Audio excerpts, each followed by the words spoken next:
We've arrived at the moment you've all been waiting for.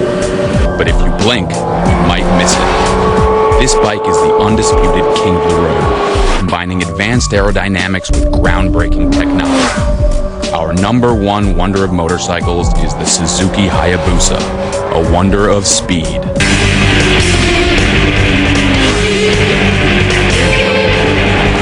It has an engine that can get you to almost 200 miles an hour out of the showroom. It has a range and an ability to go around corners that's unparalleled.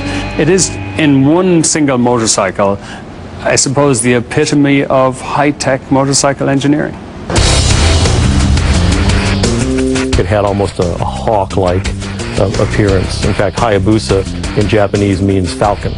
There's a certain type of falcon that's real fast. So, good-looking and fast. Instant hit.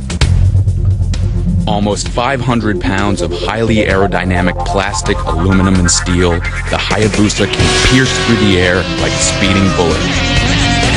A 1300cc four-stroke liquid-cooled engine easily propels this machine to almost 200 miles an hour, and from 0 to 60 in 2.4 seconds. It's the fastest stock motorcycle on Earth. The faster a motorcycle goes, the more stable it actually is. The wheels are like big gyroscopes, and so the motorcycle wants to stay up. It does not want to fall over. It's sort of counterintuitive laws of physics, but a motorcycle is very stable at speed, especially the Hayabusa. In 1998, when Suzuki set out to design the definitive sports bike, engineers faced a far greater challenge than simply adding more horsepower.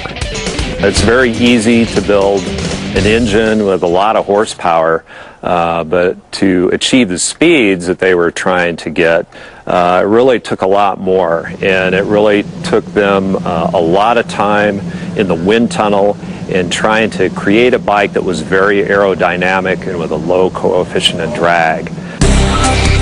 To minimize wind resistance, Suzuki designed a special fairing shape that starts at a single protruding point at the headlight and sweeps back and out like the cockpit of a fighter jet.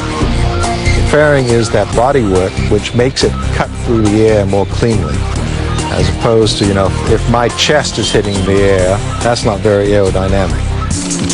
Equally as important as design, the positioning of the rider's body helps maximize speed.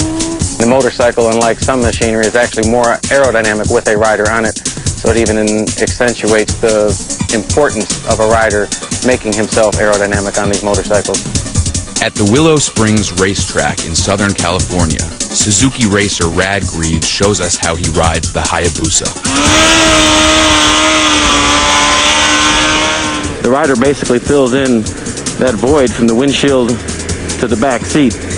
So the better you can mold yourself and transition all that gap area, smooth it out with your helmet on the front area of the windshield to your buttocks area to the back tail section, the more smoother and cleaner the air travels across your body.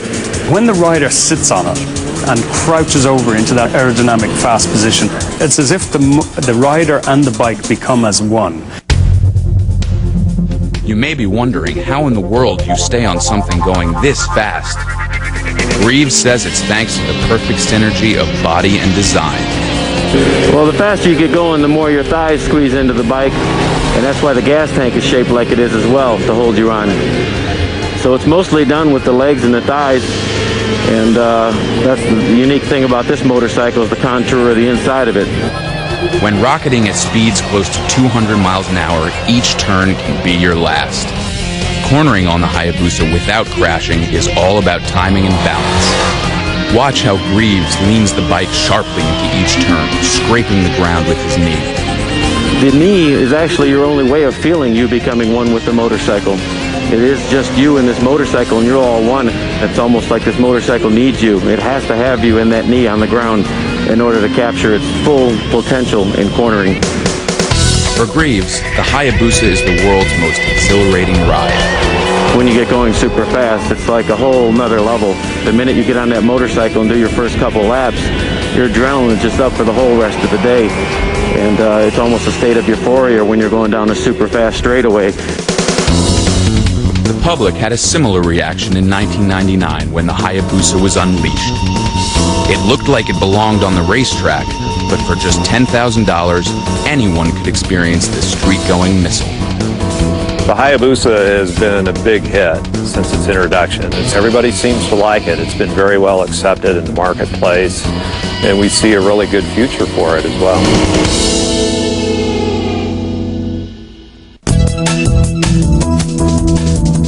With our constant craving to go faster and farther, is the Hayabusa just the beginning, or has it hit its speed limit? The Hayabusa is an absolutely wonderful machine. It's a technological marvel, and it goes absurdly fast. There was no need for a motorcycle on a public road to go that fast. Do we need a 300-mile-an-hour street bike? No. Pretty much, I think we've seen the end of the speed wars. In this speed war, the Hayabusa has yet to be overtaken by another motorcycle. Our #1 wonder of motorcycles remains in a class by itself. Well, that ends our countdown of the 7 most amazing motorcycles of all time.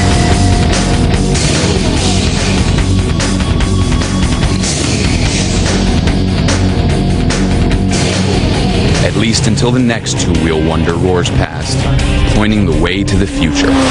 You're always looking for the next thrill. If you ride sport bikes, then when the next greatest sport bike comes out, maybe you want to trade up to that. Dirt bikes, it's the same way. You buy a dirt bike, and then the next year, maybe something comes out with better suspension, a bigger engine, and you want to sample that as well. It's a constant look for the next big thrill.